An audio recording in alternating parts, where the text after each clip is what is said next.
part of the book of Galatians. Bali natapos tayo last time sa verse 10. So now we'll be continuing on verse 11 hanggang matapos ang chapter 1. Alright, so sige, start tayo. Let's just go to the first slide. Verse 11. There you go. So verse 11, here you see, sabi dito, "But I make known to you, brethren, that the gospel which was preached by me is not according to man." So dito, sinasabi ni Paul, as you can see here, remember in the previous verses, nakita naman natin, di ba? For those of you, andito naman kayo on the first part of this chapter na si Paul, sobrang passionate talaga, na talagang yung about this gospel na pinipreach niya. Sabi niya, nakita naman natin, na sabi niya nga, if ever na may narinig pa kayong a different gospel than this gospel na pinipreach ko, hindi galing sa Panginoon yon. Kaya sinasabi niya rito na itong pinipreach niya na ito, itong gospel na ito, it came from God. Hindi lang basta sa tao niya nakuha ito. Kaya nakita naman natin even the words he used. Remember sa verse 8 of this chapter, sinabi niya na kung sino man yung tao, kung kanino man kayo nakakarinig, o saan man kayong may gospel man kayong bago na narinig, na different than this, let them be accursed. Binanggit niya rin yan. So sobrang importante sa kanya ito. You know why? Because Paul really came from a life of religion, di ba? Rules, yung holiness niya by works. So alam niyang wala na-experience niya naintindihan niya for so long, talagang may mga ginagawa siya mga bagay. Nung naintindihan niya, nung nabigyan siya ng revelation ni Jesus about this gospel, sabi niya, wala, mali yun hindi yun yung tama. So masyado siyang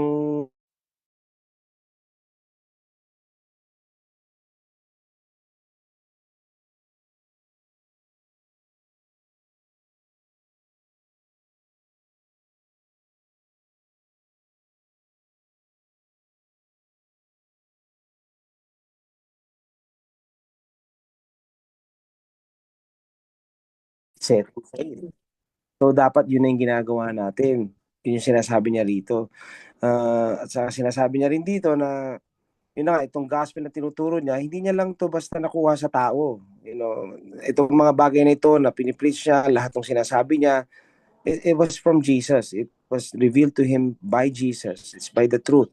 Diba, remember, doon kasi nabuksan yung isip niya doon nabuksan yung mata niya. Remember, parang yung revelation na yan, alam mo yung word na revelation is like taking off a veil. It's like taking off a cover. So until Jesus opened up his eyes and took off his veils, doon lang niya naintindihan, doon niya lang nakita, napagtanto niya, kumbaga sa term ng Tagalog, doon niya lang napagdugtong-dugtong na ito pala yun. So what he's really saying here is this: itong pinipreach ko sa inyo, yung sinasabi niya rito, hindi galing sa tao ito or kung kani-kanino lang. This is from God. You see, God speaks to us. Lahat naman tayo, my sheep hear my voice. So we're all sheep here. Nakakarinig tayo ng Panginoon. And actually, even in my experience, I have things that was already in my heart. Alam ko nang galing kay God mismo. And then, magugulat ka nga, I'm sure may mga experiences din kayong ganito na biglang ako mismo, I hear it preached by other ministers. Nagugulat ako, sabi ko, parang narinig ko yun kay God mismo sa akin yun from the heart. But then yung illustration, same illustration ako paano ko yun illustrate, is because they also heard from God and one spirit kami.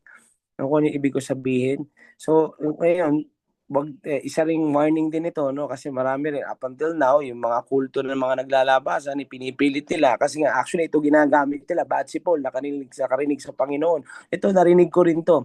Actually natapos na diyan sa kanila.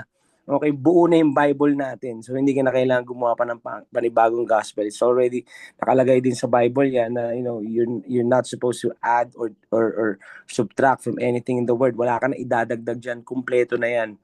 Kasi yung iba, bakit? Narinig ko So ito yung bagong gospel. So hindi ganun yun. So anyway, ang point ko na sinasabi ko rin din dito, na lahat tayo nakakarinig. So sabi ko nga, may mga pagkakataon na ba't narinig ko dun yun, narinig ko rin mismo sa Panginoon yun, but it's backed by the word. It's all in the word. Nandun pa rin ang gagaling yun. Amen? So lahat tayo nakakarinig. So, but of course, it also takes discernment, ano, kapag may narinig tayo galing sa iba. Siyempre, kapag hindi, meron kasi mga tao na somehow, pati mga ministers na nagpaparot lang, nanggagaya lang. But this is this is, ito yung sinasabi ni Paul dito, hindi ko ginaya lang to kung kanino. Hindi ko lang to nakuha kung kanino. Nakuha ko to straight from the Lord. Hindi galing sa tao yan. Yan yung paulit-ulit na sinasabi dito. But from God. You know, sabi ko nga, if God wants to get a message across, He'll get it to the people and through the people. So, sa mga susunod, sa mga sumusunod, kumbaga sa mga sumusunod na tao, matatanggap nila yon. Amen. For example, ikaw, sinabihan ka ng Panginoon, iparating mo ito rito, ibigay mo ito rito. Pag sumunod ka, matatanggap nila yan. Alam mo, one example of this, pagdating sa ganyan, naalala ko yung I don't know if you guys know this, but the prophet Isaiah and the prophet Micah, they prophesied the same thing. So it's not about who got it from who, pero parehas yan ang sinabi. It's from the Lord. No, kung ibig sabihin, so kung parehas yung sinabi nila, I don't have the verses here, but if you can check it out in Isaiah chapter 2 verse 2 to 4, sa Micah naman sa chapter 4 verse 1 to 3.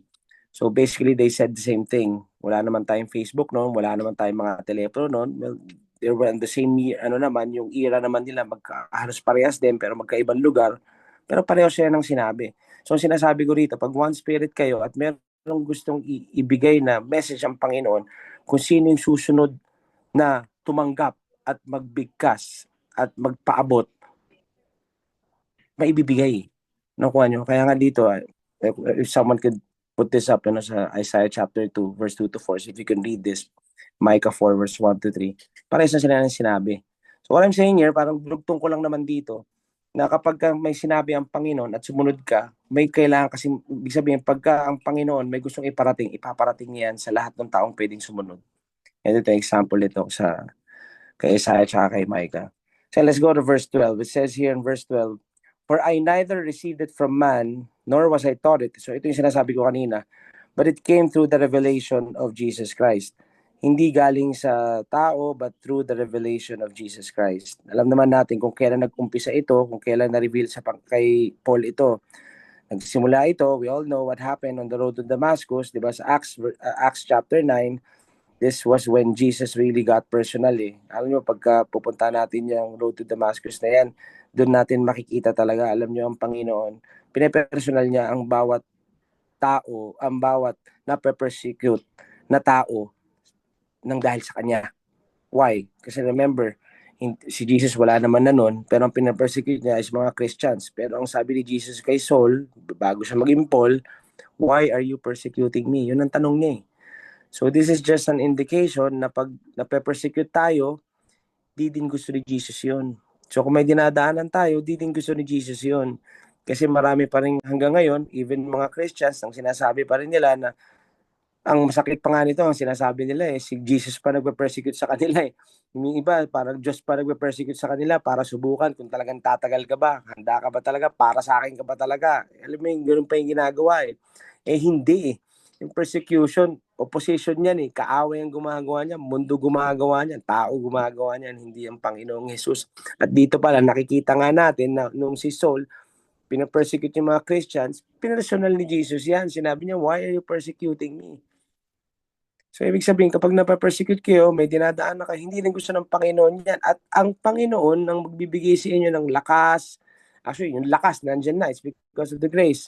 Siya rin na magbibigay ng karunungan, ng wisdom, for us to be able to overcome. At hindi ang Diyos ang gumagawa niyan. Dito, binanggit niya ni Paul dito. As we all know, doon pa lang nagpakita si Jesus sa kanya. Amen? Pero di pa niya actually natanggap yung gospel doon. Doon pa lang yun. Doon pa lang parang nag-umpisang totoo ka nga ba? Kasi nga, syempre, yung eyesight niya, somehow, parang syempre, parang ang revelation ko dyan, what I understood about this is, syempre, ikaw naman, nasilaw siya or something, hindi naman tinanggal, hindi naman din si Jesus yung nagtanggal, hindi naman din siya binulag ng Panginoon, at marami pa yung nagsasabi, hanggang ngayon, binulag daw si Paul ng Panginoon, hindi, walang nakasulat doon na ganun. Alright, so ang tanong niya, ganito, and then, hanggang nung na-regain yung eyesight niya. And I believe this revelation came forth after that. Doon na nag-umpisa yon. Nung 3 taon siyang nawala. Mamaya babanggitin dito yon. Kasi he went to Arabia eh. Mamaya ibabanggitin dito sa later verses dito. And to think that the Greek meaning, yung sabi ko nga kanina, yung Greek meaning ng revelation means to taking off a cover. So nung na-reveal sa kanya to, nagkaroon siya ng revelation, parang alam niyo, parang boom, parang naintindihan niya, ito pala yun. Nagets siya ng husto. For many years, covered si Saul eh. Masyado siyang may veil siya eh. Hindi niya naintindihan. Remember, he's the Hebrew of the Hebrews. Binanggit niya, ang nagturo sa kanya si Gamaliel. He followed the rules. Yung zeal niya para kay God, hanep talaga. Talagang, alam mo yun, talagang even by the book or by the rules, talagang gagawin niya yan. Pero nung natanggal yung cover, yun na. This is it. Nagets niya. Can you guys imagine that? Try nyo lang ilagay yung sarili nyo kay Paul na sunod ka ng sunod, ito yung ginagawa mo, talagang binasa mo yung Torah, nag-recite ka ng Psalms and hymns, kabisado mo yung mga yan, talagang yan yung inaral mo ng gusto yan, tapos nung dumating ka right age, talagang nag-serve ka sa Panginoon, actually up to the point nga na yung service niya is hindi naman na talaga galing sa Panginoon, but because of the religion na lang na pinaniwalaan nila na doktrina. Hanggang biglang, alam mo yung biglang, lagyan nyo na sarili nyo na kayo yun, tapos biglang natanggal, alam mo yung parang bigla ka na nagbigyan ng revelation ng Panginoon na mali, hindi yan yun, ito yun. So grabing freedom yan, grabing freedom yung naramdaman ni Paul dito. Sabi niya, hindi pwedeng ako lang to, hindi pwedeng sa akin lang to, kaya talagang hindi rin siya tumigil sa pagpapalawig at sa pag-preach ng gospel na ito kasi hindi pwedeng sa kanya lang kailangan matanggap ng lahat ito. Actually, yun din naman yung calling niya to preach this to the Gentiles.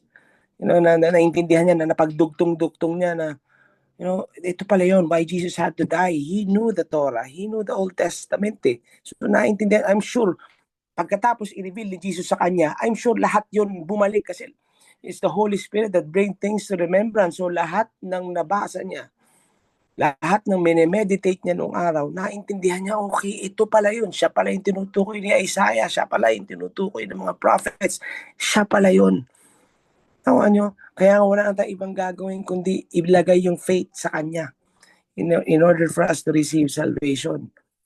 Kaya sabi dito sa verse 13, for you have heard of my former conduct in Judaism, how I persecuted the church of God beyond measure, and tried to destroy it. So dito, sinasabi niya dito sa verse 13, kilala niyo ako eh.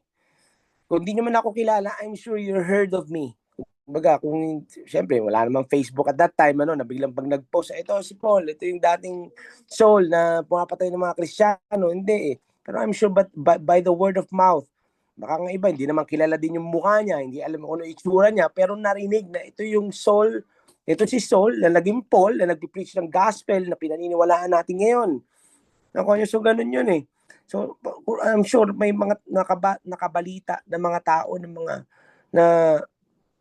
mga tao na sinasabi niya rito na kung ano yung buhay ko noon. Ang sinasabi niya dito kung ano ko noon, saan ba ako galing, anong ginagawa ko noon. Paano ko napunta rito. Amen. So sinasabi niya yung conduct niya in Judaism, sinasabi niya talagang I've been obeying all the law as best na talagang kaya niyang gawin. Talagang, sabi niya nga, by the book yan eh, si Paul eh. Ang ginagawa niya talaga, righteousness by works. Kaya, abutin niya yan. I'm sure, alam ko sa puso niya, if you were to ask me, I'm sure alam niya sa puso niya na hindi niya kaya, pero kinakaya niya. Kaya nga, umabot sa point na pumapatay pa siya para sa religion or for God. Sabi mo, sinusunog ng mga bahay, mapatunayan lang na sinusunod niya lahat. Kumbaga para sa sarili niya, I'm doing this for you, God. Until this revelation, until nakuha niya ito, na hanggang na-realize niya na ako pala yung tunay na sinner na through the law, na kaya pala ganun, na wala talaga palang may kaya makaabot niyan o makasunod niyan. Na-realize niya na si Jesus lang talaga. So sinasabi niya dito, yan ako nun. At yung gospel ni God, yan yung dinidestroy ko noon. Yan yung sinisira ko noon kasi hindi ako naniniwala dyan. Kaya sabi niya naman, let's go to the next slide. Sabi dito sa verse 14, and I advanced in Judaism beyond many of my contemporaries in my own nation, being more exceedingly zealous for the traditions of my fathers. Ito na, sinasabi natin. Sabi niya dito, walang mas tatalo pa siguro sa akin pagdating sa advancement ko. Pagdating dito sa sarili ko nation, dito sa lugar na wala. Talagang ginawa ko lahat. Ako na yung pinakamatindi. Parang sinasabi niya, sobrang sinunod niya lahat eh. Yeah? Alam mo, kapag na-meditate ko itong mga verses na ito, somehow I put myself into his shoe eh. Parang nilalagay ko yung sarili ko sa kanya. Ba't ganun? Ba't ganun? Paano niya nagawa ito? Talagang ginagawa niya lahat. Talagang sabi niya, advancement niya. Talagang, di ba? Marami siyang inalam, marami siyang natutunan, marami siyang ginawa by the book o ano man. You know, the thing with Paul, you know, when he was Saul, alam mo, parang nakita ko rito na parang mga Kristiyano din niya, parang not really all Christians, but some of the Christians na Diyan naman kasi palagi ang atake ni Satan eh. You see, alam niyo ang nakita ko rito na focus or motivation ni Saul, bakit siya nakaka-advance? Bakit ang galing-galing niya? Bakit umabot siya diyan? Siya na yung nauuna. Alam niyo kung bakit yung pagiging zealous niya? You know why? You know, this is what the Lord showed me here. Kasi para sa kanya, palaging may humahabol sa kanya. And ano yun? It's punishment. And hanggang ngayon, ganun pa rin yung mga Kristiyano, yung ibang Kristiyano sa hindi nakakaunawa ng grace of God na tinanggap nila na hanggang ngayon ang iniisip nila that it's God's punishment that leads people to repentance. That it's God's fear na, you know, yes, naiintindihan natin yung fear of God, nandiyan yan, pero reverent fear yan. Not to the extent na iniisip mo na babatukan ka o paparusahan ka o bibigyan ka ng ganito ni God. Hindi eh. So dito nakita ko yung motivation ni Saul noon, you know, before he became Paul, to advance is what? Kasi ayaw niyang maparusahan eh. Ayaw niyang magalit ang Panginoon sa kanya eh. Kaya alam mo yun, tumatakbo siya kasi may humahabol sa kanya. Ano yung ibig sabihin? Tumatakbo siya kasi may humahabol sa kanya. Talagang kailangan mauna rito, kailangan gawin to. And most of the time, hanggang ngayon, some Christians are still like that. Na parang, kaya ginagawa lahat ito. Mag-Bible study ako araw-araw ganito. Mali yung motivation nila. Umatid ako ng church ng ganito, mag-serve ako kay God ng ganito kasi baka abutan ako ng punishment eh. Baka abutan ako ng ganito, baka mawala yung salvation ko whatsoever. Hanggang ngayon may mga ganyan pa din. Yun, ako pag inabutan ako niyan, patay ako. So, yun yung naging motivation. Yun yung motivation ni Saul noon. Up until nagkaroon siya ng revelation ni Jesus na hindi na. Kaya ngayon siya nag-a-advance ngayon, baligtad na. Kasi sa grace, wala nang humahabol sa'yo. Pag nasa grace ka na, imbis na may humahabol sa'yo, may sumasalubong sa'yo.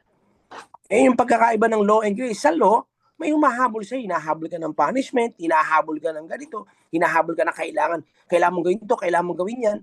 Pag nasa grace ka, walang nang humahabol sa'yo eh. May sumasalubong na sa'yo. Kaya ka tumatakbo, walang humahabol sa'yo, may sumasalubong na sa'yo. At sino yun? Si Jesus yun. Siya na yung, tara anak, andito ako, kaya mo yan. Binibuild up ka niya, na-encourage ka niya. Nandiyan ang Panginoon. Yan ang malaking pagkakaiba ng law at saka ng grace. Kasi sa law, pagod ka. Pipilitin mong magawa sa lahat ng makakaya mo yung bagay na dapat mong magawa, especially the laws.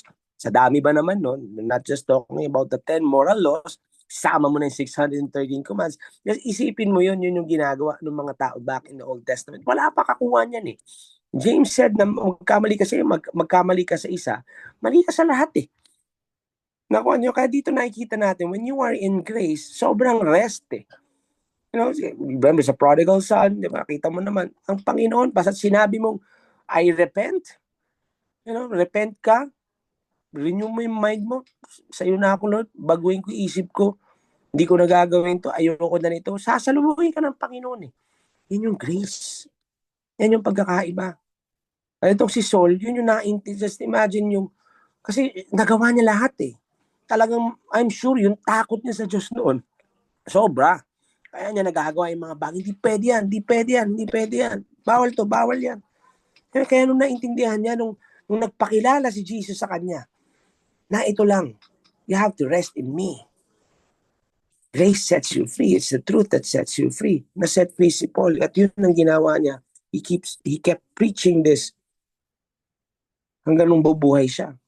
Even in his letters, evident ito. Kaya sabi dito sa verse 15, in verse 15 it says, but when it pleased God, who separated me from my mother's womb and called me through His grace. Actually, hindi lang naman si Paul nagsabi nito. Remember, si Jeremiah, sinabi yan. Si Samson, binanggit din yan. Si Isaiah, binanggit din yan. It has verses na binanggit. Same thing, separate me from my mother's womb. Why? They were separate. God separated them for a calling.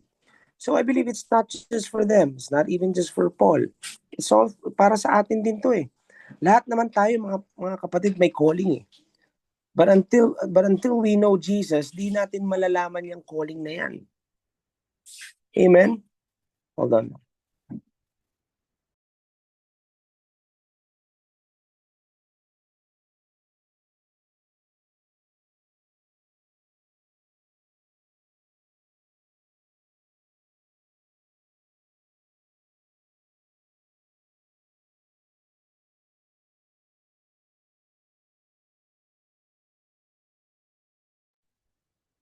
Sorry, where was I? Ayun, so sandito tayo sa verse 15. Ano? Lahat naman tayo may calling, mga kapatid. But until we know Jesus, until, mag-uumpisa naman na malakaran natin yung mga bagay na yan when we receive Jesus Christ. Pero di natin malaman yan hanggat wala tayong communication sa Kanya, hanggat di natin siya nakilala, dahil siya rin na magre-reveal niyan. Although, sa loob natin, meron na talaga yan. Since we were born.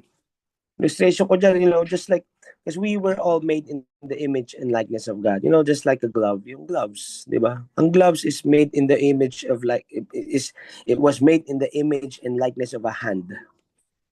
At yung gloves na yan, hindi naman yan gagalaw hanggat wala yung physical na hand, yung physical na live hand, yung magsusuot.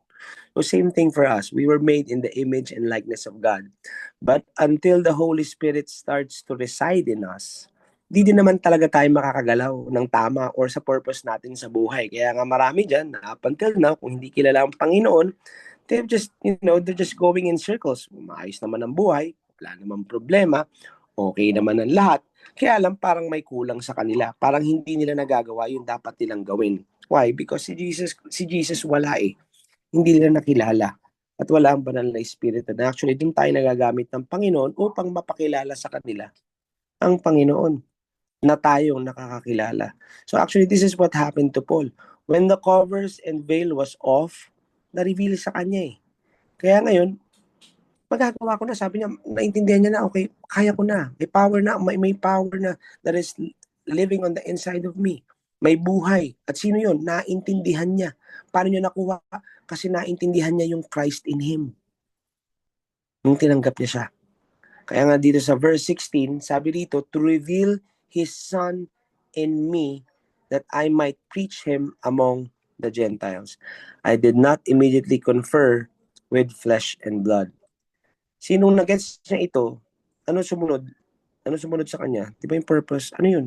To preach Christ in me to the Gentiles. Kaya, mga kapatid, even all throughout his letters, wala naman siyang ibang sinabi, kundi, di ba, Christ. Colossians 1, Christ in me, the hope of glory. I can do all things through Christ who strengthens me.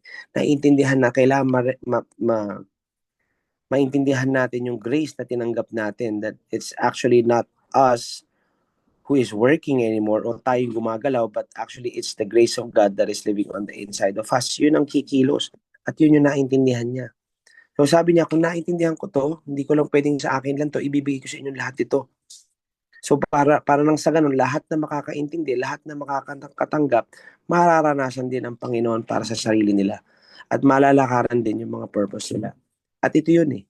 Kaya nga alam nyo, this is just me, diba, this is just me. Gentiles yung mission niya eh. So, it's not the Jews. But anyway, kasi napansin ko whenever he preached the Jews, nagkakaroon siya ng problema. But ito yung mission niya, talagang sa Gentiles. So mga kapatid, gusto ko lang sabihin dito, God has a plan for each of us. Pero, alam nyo, hindi naman niya ipipilit din sa inyo yan. Nasa sa atin pa din kung gusto nating lakaran yung mga pinalalakad niya. Pero syempre, sayang din naman na hindi naman natin lakaran. Nandiyan ka na rin lang eh. We started to walk in the will of God the moment we receive Him as our Lord and Savior. Nandun ka na rin lang eh. Kumbaga parang hinakbang mo na yung isang paa mo eh. Diba? Hindi hakbang mo na rin lahat at ilakad mo na. Sayang naman kasi kung alam naman natin na ang Panginoon naman yan, mabuti siya, Panginoon natin mabuti, wala siyang gagawin para ikasasama natin, ba't naman aayawan natin kung ano man yun? If up until now, di mo pa rin nakikita yung calling mo, medyo nagdadalawang isip ka pa, o hindi mo alam kung ano, just go and fellowship with Him. You know, meditate yourself in the Word. Diba, pag sinabi naman ng meditation, hindi naman yan na nagme-meditate ka na kailangan talagang buong araw ka nagbabasa ng Bible. Well, if kung kaya mo, okay naman yan. Wala naman din akong problema dyan.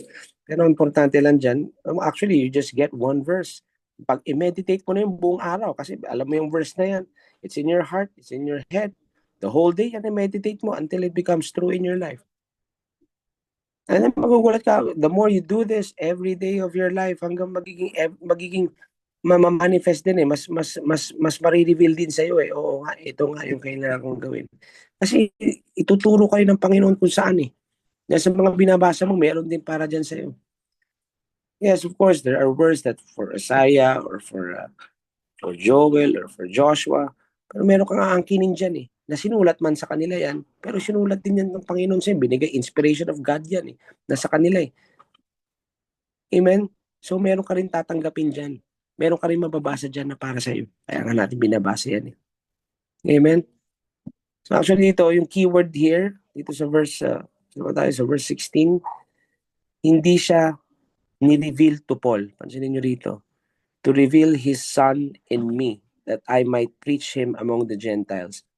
It was not revealed to Paul.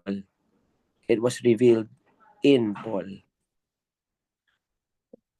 Ano ibig sabihin nun? It's not just head knowledge. It's not just knowledge. It's in the heart. It's by revelation. Kasi pag sa puso, walang sino bang makakanakaw sa inyo niyan. Kaya nga doon nga yung sinasabi ko sa inyo, when you meditate the Word, day and night, yun naman tayo magsasucceed, yun tayo magpa-prosper. So, minsan nga, kung tutusin mo pansinin nyo, magbabasa kayo ng Bible, sige, basahin nyo yan. Sabihin natin, sige, basahin nyo, i-scan through nyo. Na marami kang natapos, 2 chapters, 3 chapters, let's just say 4 or 5 chapters. Minsan, tanongin mo yung nagbasa ng 5 chapters na yun, baka wala pang naalala doon sa binasa nila Di mas maigi pa yung meron kang 1 verse or 2 verse na somehow mineditate mo na talagang maging totoo sa'yo. Nakuha nyo na somehow talagang, kasi pagka yan naging totoo sa po, walang pwedeng magnakaw sa inyo niyan. Kahit si Satanas, hindi niya pwedeng nakawin sa inyo niyan. Amen. Kaya hanggang ngayon, ako na lang sa akin. Kaya hanggang ngayon, walang makanakaw kay Jesus sa akin. Kasi tinanggap ko pag-ibig niya ng buong buo at pangako niya na hindi lang sa isip, pero sa puso. Sabi hindi lang sa isip, sa puso ko. In me. Like yung sinasabi ni Paul dito. In Him. And then let's go to verse 17. It says here in verse 17, Nor did I go up to Jerusalem to those who were apostles before me. Ito yung binabanggit ko nga kanina na, yung revelation na tinanggap ni Paul actually didn't start in the road to Damascus kasi doon pa lang naman yung eyesight niya, medyo nahirapan siya makakita, hanggang nung na-regain yun. Hindi pa naman din doon, umpisa lang yun nung nagpunta siya dito sa Arabia. This is what I believe. And returned again to Damascus. So ito yung sinasabi ko kanina nga. Hindi ako nakipagsabi niya rito, parang sinabi ng niya rito, hindi ako nakipagkita kay Peter or kay John para sabihin yun na narinig ko sa kanila. Parang ito yung sinasabi niya rito na hindi ako nakapagkita sa kanila para sabihin ko sa inyo na para hindi ko narinig sa kanila yon yung tinuturo ko sa inyo ngayon. Ang yung sinasabi niya, hindi ako nag-crash course or nag-aral kay pastor or whatsoever. Ito yung sinasabi niya rito. Not that I'm saying it's wrong. Okay, gawin niyo yan. Okay na, walang problema dyan. But what I'm just saying is, this is what Paul is saying here. Ito yung sinasabi ni Paul dito, na wala akong na-meet sa kanila. I went to Arabia at 3 taon na ko doon. Kaming dalawa lang ni Jesus. Parang yun ang sinasabi niya rito. This is how I received this. So just imagine 3 years. Kung ako nga, I just got to stay in the province for 7 months. Kaming dalawa lang din ni God noon. And the things that was revealed to me there, no one can ever snatch that away. That made me stronger in the faith. Dami ko nakita, dami ko mga hindi ko nakikita noon, nakita ko. Yung sa mga ilang beses ko na rin nabasa ang Bible ko, but when I read that Bible once again on that specific moment ng buhay ko, mas marami pa akong lalong nakita. So I believe this is what Paul went through also. Kasi isipin nyo, 3 years yun. And this was downloaded into his heart. Everything that we're reading now, everything he wrote half the New Testament. Amen? So this is what happened. Ito yung sinasabi niya rito. Kaya sabi, let's go to the next slide. Sabi sa verse 18. Sabi sa verse 18, then after 3 years, I went up to Jerusalem to see Peter. So ito na yun. So after nila punta sa Arabia, after 3, so isipin nyo, 3 taon siya doon. Doon pa lang niya nakita tong sila Peter.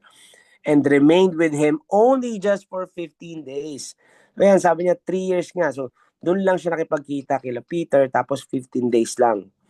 I'm sure pati sila Peter nagulat for all the revelation na meron siya. Grabe, alam mo yun, parang sobrang kuhayan. Pero alam mo yun, nag-confirm sa kanila Okay, kasi one spirit I know, parang I'm sure this is from the Lord. Yan sinabi nila Peter. May confirmation sila dyan. Kaya sabi sa verse 19, but I saw none of the other apostles except James, the Lord's brother. So dito, nabanggit niya lang din na wala naman siyang ibang na-meet. 15 days lang din siya kay Peter. And then itong si James, nakita niya rin. This was the brother of Jesus. I believe na-mention niya lahat dito sa nabanggit niya itong mga to so that the readers would also understand na hindi sila kanya-kanya. Kung parang alam mo yun na hindi kami parte-parte, magkakasama pa rin kami. You know, may pinipreach kami, isa pa rin ito. Iisa pa din sila. Magkakasama pa rin sila, in unity pa rin sila. And then it says in verse 20, let's go to the next slide.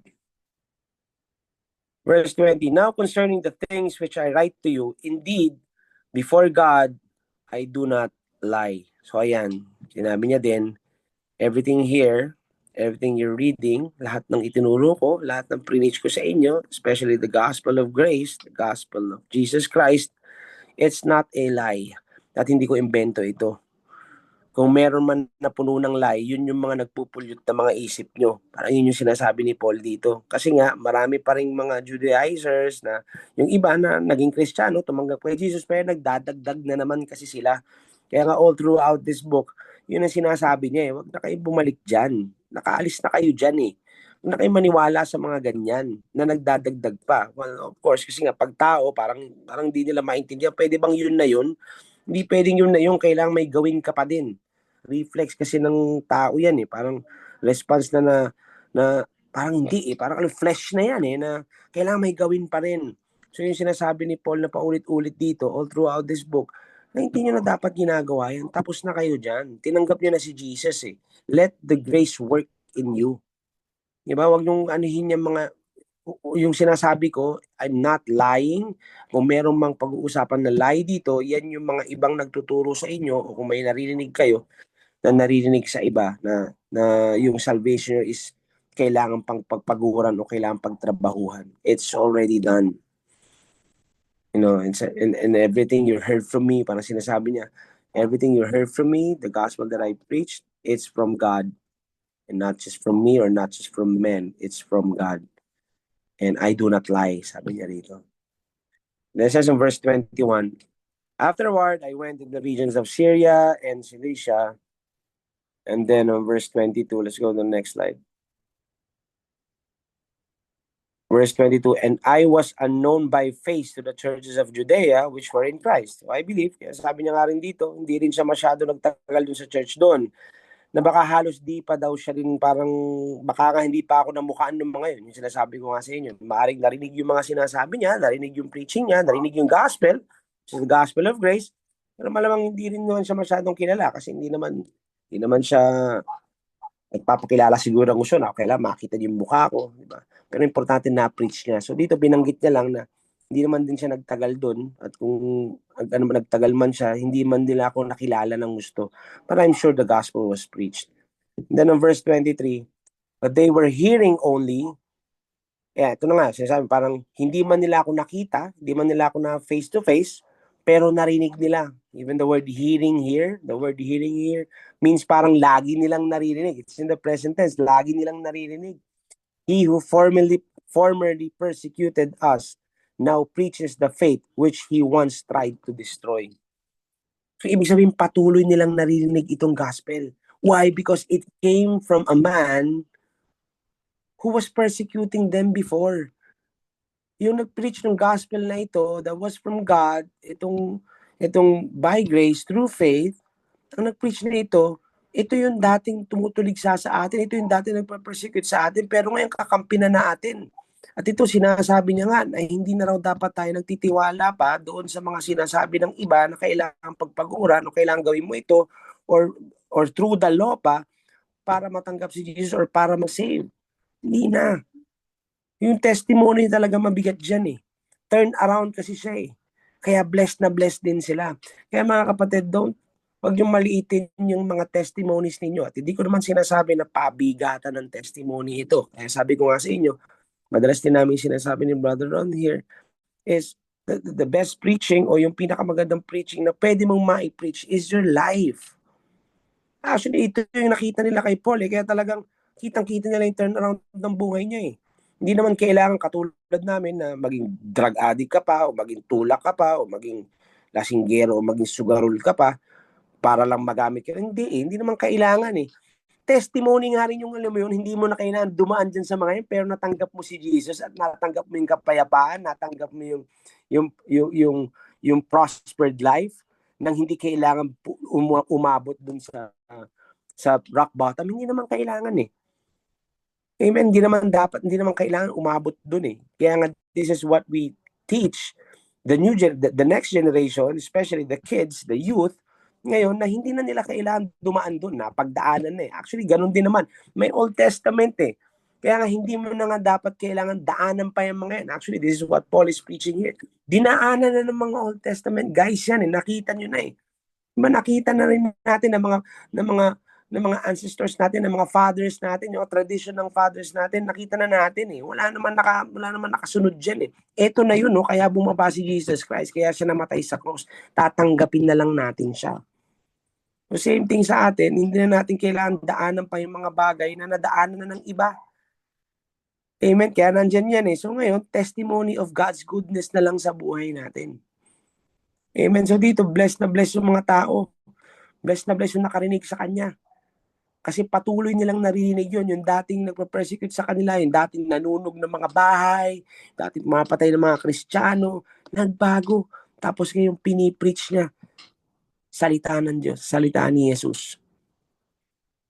That God gave His only Son to die on that cross so that we may be saved. Yan yung pinipreach ni Paul. At blessed na blessed yung mga tao sa kanya. Yan, sabi sa verse 24, the last verse says here, and they glorified God in me. Guys, lahat ng nangyari sa buhay ni Paul brought glory to God. When I say glory, syempre napapag-usapan si God, lalo pang napag-uusapan siya because of what happened to Paul at kung ano yung ginawa ni Paul. And I believe na each of us, ngayon din, na parang ganito rin yung nangyayari. Dapat ganyan din tayo. Alam mo yun, parang pagka, si Secho, parang pag si Secho, anong binago ng Panginoon yan? Parang, alam mo yung, pag napag-usapan ka, mapapasok yung pangalan ni Lord. Nakukuha niyo yung ibig ko sabihin. Na pagka napag-usapan ka, lumabas yung pangalan mo, ang kasunod lagi, alam mo si Lord, ganito yan, alam mo, binago yan. Actually, ganun yung nangyayari sa atin eh. Kaya, God so pleased.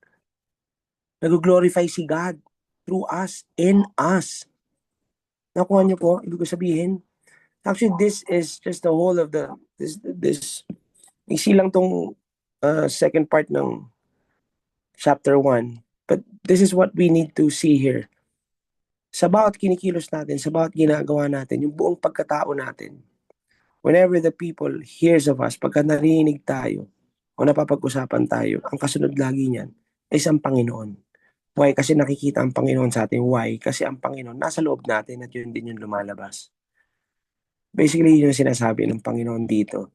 And this is the last verse actually. Ito na pala yung last verse, verse 24.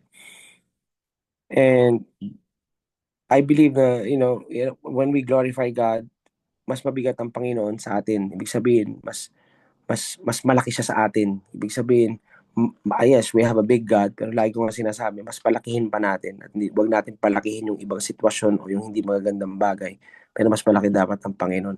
At dahil malaki ang Panginoon sa atin, every time na mabi-bring up yung pangalan natin ng ibang tao, ang palagi nilang mapag-uusapan is kasunod na is si God. Nakukuha nyo, I hope you're getting me. Amen? So, that's it. That's the last verse of chapter 1. That's what I have for you guys tonight. Praise God. I hope you got the message. Hindi natin si Brother Ron, Brother Setch. Baka may madadagdag kayo. Amen. Yeah, so, I'm glad we're going through this, yung Galatians again. Kasi, totoo lang, napaka-impactful ng book na to eh. Kasi, it really gives emphasis on the purity of the gospel, the purity of grace, and yung wisdom na binigay kay Paul dun, iba talaga. And I find it surprising na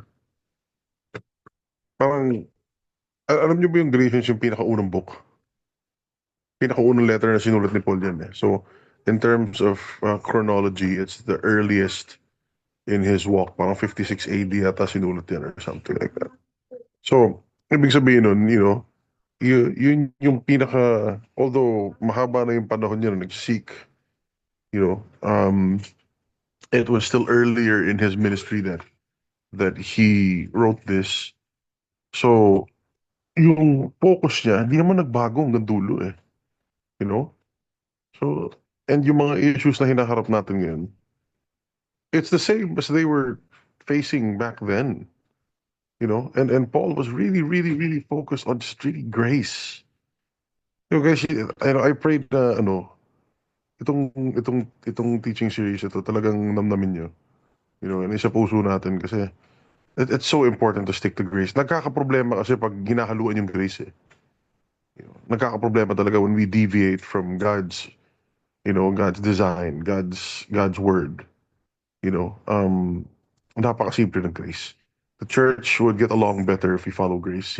Christians would have less division. They would love each other more if we follow grace. So again, very, very important tong so, amen. Yeah, yun lang naman. Brother Seth, maybe you want to share something. Yeah, praise God. Man, it's so good to just fellowship, online, and this is just like a foundational message for us kasi grace na yung natanggap natin, di ba? And I was just looking at verse 12, where it says here, for I neither received it from man, nor was I taught it, but it came through the revelation of Jesus Christ.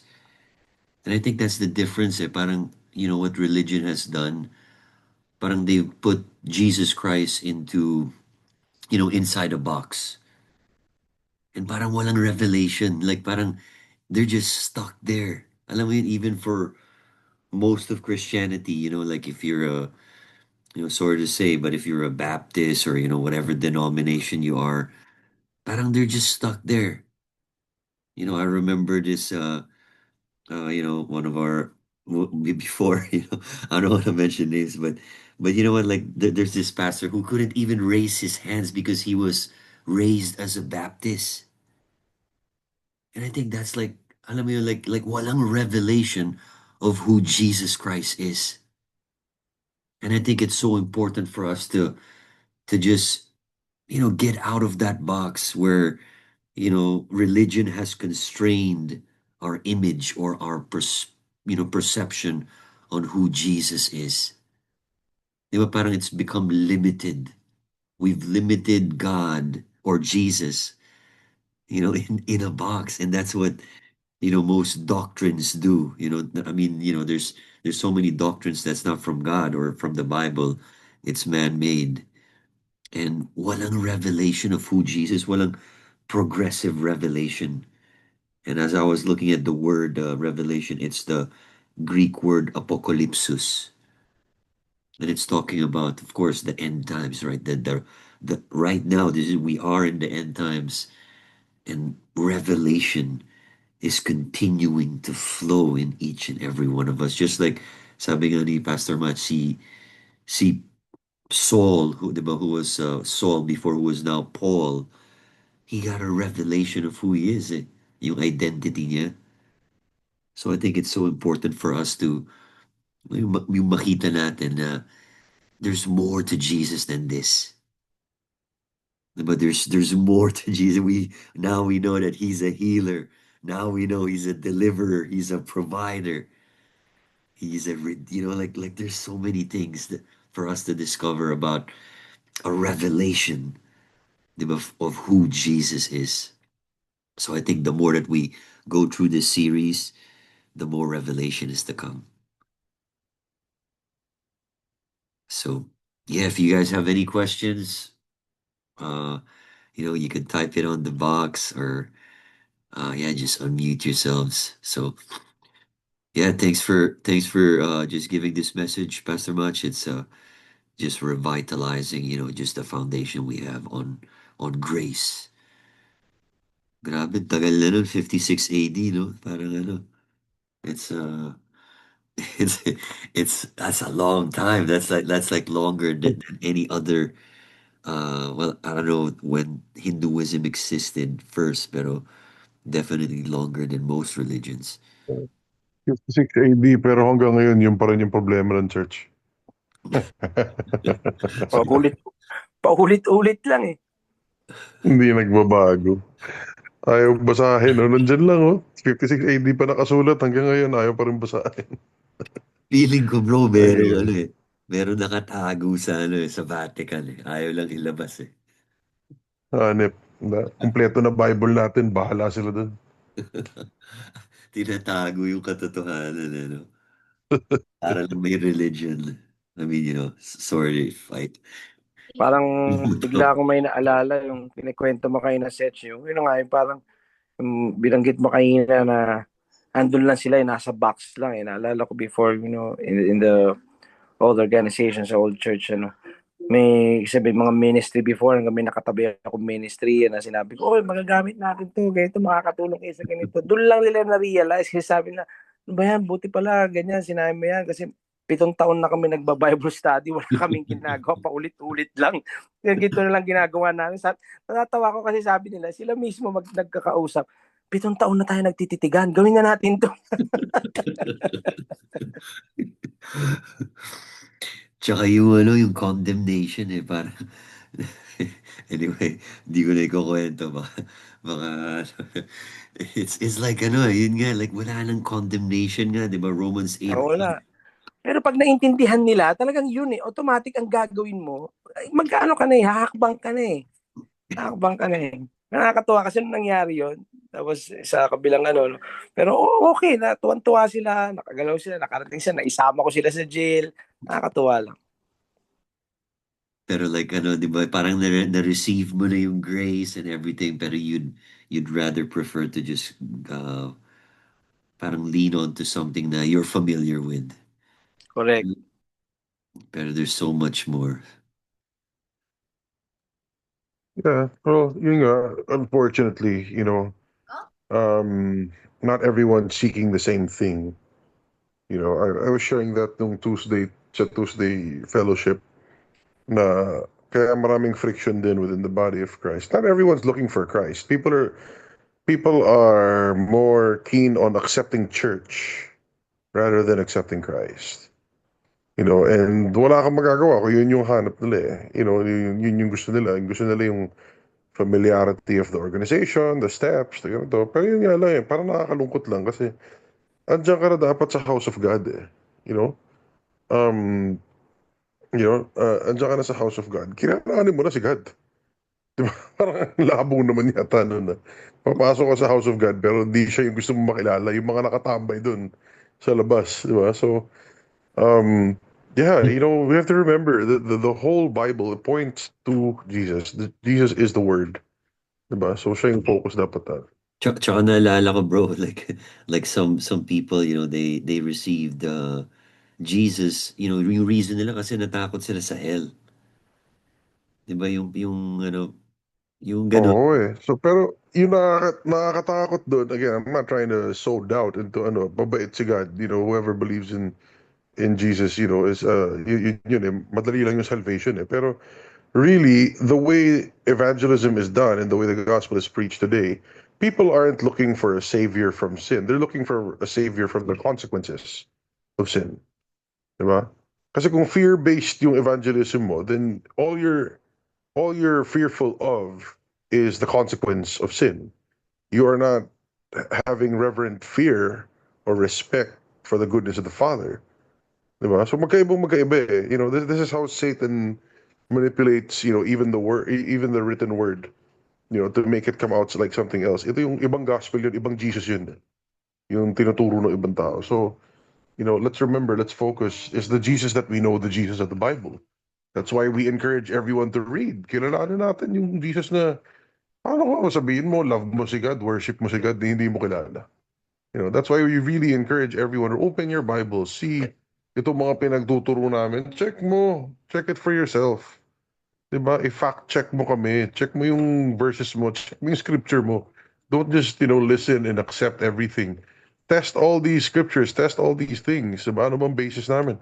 That's why we stick to scripture, in this ministry. Kasi it's easy to argue with graphs and one-liners and quoting favorite authors or poetry. Wala, tapon lahat yun eh. Pero verse, malinaw. Diba? So, let's always ask ourselves, is the truth that we believe in really true? Diba? And why do we believe what we believe? So, we encourage you all to go to the Word of God and see it for yourself. Come to know Jesus for yourself. Parang sabi ni Pastor Macho kanina, my sheep hear my voice. Dapat naririnig mo si God. Hindi hindi, yes, God can use your leaders, your pastors, your teachers, pero hindi si pastor yung Holy Spirit mo. You have the capacity to hear Him for yourself. So, diba? So don't just delegate that. And it's the revelation of Jesus Christ talaga that opens, I think, new dimensions in our faith, right, bro? Because without a personal revelation of Jesus Christ, or alam mo yun, like just the revelation of righteousness, parang yung dun pa lang, ano eh, like it's for most of Christians, hindi sila makapaniwala na righteousness na sila ni God. Well, that's because they don't have revelation. They just have indoctrination. Yung tinuro sa kanila sa church, yun lang alam nila. And they'll defend that to the death, but they won't bother to open their Bible and see what the Bible actually says. So yun eh. Yun guys. We gotta check, read your Bibles. Check, si God nagsulat niya, hindi naman kami. Hindi kami naglalako ng doktrina dito na meron kaming special doctrine, meron kaming favorite theologian. Actually, no, hindi importante yan. We go to the Word of God itself, and we have the Holy Spirit. And that's who reveals truth, the Holy Spirit. May question dito. Sulat dito from Sis Nabi pala. How do you reconcile Ephesians 3:20 with setting realistic goals in your earthly life? Well, God is able to do exceeding abundantly more than what you can ask or think. Yung kadugtong nun, yun yung actually, yun yung sagot according to the power that works within you. So, your realistic goals will be determined by the power that works within you. So, for people like sabihin natin si Smith Wigglesworth, ang realistic goal niya is to empty out a hospital and to raise the dead, and he even raised his wife from the dead. And ang realistic goal niya is susuntukin ko yan tapos mawawala yung cancer niyan, mabubuhay yan. So his realistic goals are very different from the realistic goals of other people. So it's a matter of your intimacy with God, how well you know Him, and how much you're willing to believe Him. According to your faith be it done to you, sabi ni Jesus. So, parang, your definition of a realistic goal would actually really be determined by the power that works within you. So other people think I'm crazy for believing for the things that I'm believing for. But, sa akin, realistic yun eh. So, according to how you know God, how well you know Him, how deeply you know Him, your reality will expand. So, kung sinabi sa akin na 10 years ago, I'm going to be leading a ministry, doing missions in other countries all over the country. Ganun. That was definitely not a realistic thing for me. I think that was the most far-fetched or impossible idea on earth that anyone, even borderline ridiculous na talagang kalokohan yun. Hindi ko ano yun. But yet, here I am, doing those things and God's not done, and He has blessed us immensely and restored the many, many, many broken things. So, yun nga, yung reality natin will change when we get to know God deeper. So, yun lang. Pastor Match, maybe you want to share something. Yeah, halos parehas lang naman din. Yun lang naman yung keyword dyan. Yung pala, kasi nangyayari madalas, humihinto na sila dun na God is able to do exceedingly abundantly more than you can ask, think, or imagine. Nawawala yung according to the power that works in us. So, dun lang naman din yun. So, hanggang saan mo kayang maniwala dun sa power na nandyan sa'yo. So, paniniwalaan mo. Yan lang naman. Kalaban lang naman natin dyan, unbelief. Yun lang.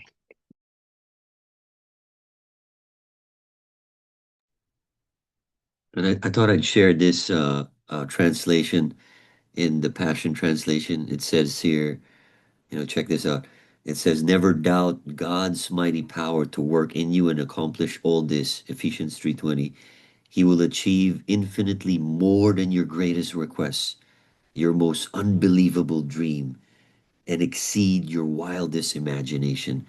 And I guess to make this more realistic, like, have you ever thought of what's your greatest request? What's your most unbelievable dream? What's your wildest imagination? And it says here, he will outdo them all. So I guess in a realistic sense, or in our earthly life, according to your question, uh, that's the question we should be asking. What's your most unbelievable dream? God's gonna do it. What's your wildest imagination? God's gonna do it. So I think it's to stir us up to imagine more, to dream more, to believe even, unbelievable requests. So I think that's how we can apply that to, for me, that's what I was like stirring up for, like, Lakihan natin God natin. yeah, Di ba? exactly. Lakihan natin si God. Let's magnify God. Let's make God bigger than... He's bigger, diba? He's bigger than what we can even dream of.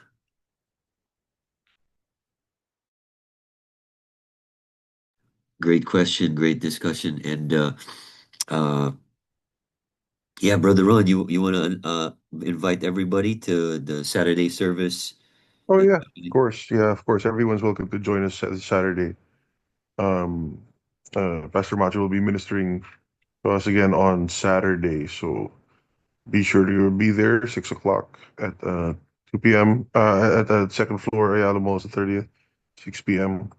And yung sa ano pala, heads up po na rin kayo sa dates ng workshop natin. We have yet to finalize. We'll finalize by this week yung venue. Most likely might be Rizzo Tagaytay again, but it's gonna be on August 16 to 17. So mark your calendars, you mga brothers and sisters from further away. You want to take the trip to, spend that weekend with us and have fellowship and everything. Yeah, you guys are more than welcome to join. We will update with the published rates soon. Naayos lang namin kasi syempre may mga price adjustment din si Resort. We've been trying to keep the price the same or low for the past so many years that we've been doing this. But yeah, we really encourage you guys to go. Mag-update kami ulit. But please block your calendars off. Yung mga kailangan mag-leave or kailangan mag-ano. Yep, August 16 and 17. That's a Saturday and Sunday. And so that 16th, we won't be having a Saturday service at Ministry Center.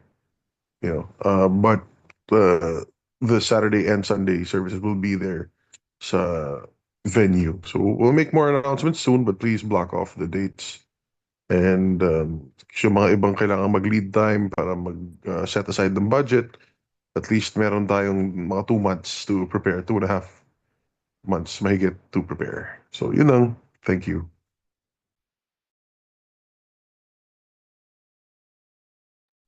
Amen. Magkakataon na makapag-fellowship and, whoever's around the area.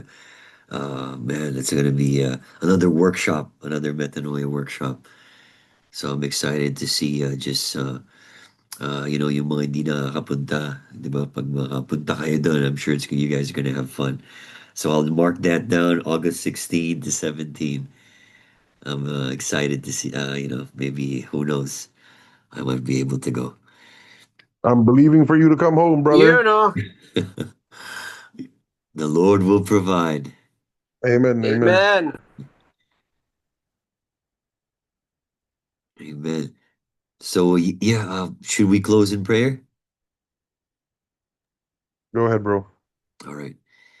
Yeah, let's just join in prayer, guys, and I appreciate every one of you just being here tonight. So let's just thank the Lord for this time, Father. We just thank you, Lord. Maraming salamat sa kabutihan niyo, Panginoon, sa mga buhay namin, Father. We thank you for your love and your mercy and your grace. We pray, Lord, that your message, this too good to be true news, may impact our hearts and quicken us, Lord, to know and seek for revelation of who you are. We pray right now for light to shine and for our eyes, Lord, to open, for ears to hear, and for hearts to be transformed. Right now, we just come against any any stone in any heart right now. And we rebuke that bitterness, we rebuke that resentment, we rebuke that unforgiveness, and we cast it away. And we just release, Lord, the fullness of all you have. We just soften these hearts, Lord, our hearts right now. And we receive, Lord, abundance to receive revelation of who you are. So, Panginoon, nagpapasalamat kami sa inyo. We thank you for your word. And Lord, nanamdamin namin your message of grace. And we're going to chew on it tonight and for the rest of our days. We love you, Father, and we honor you, and we give you all the praise. In Jesus' name, amen. Amen. Amen. Amen. Thank you, Amen. everyone. Thank you, God bless guys. you. Good night. Amen.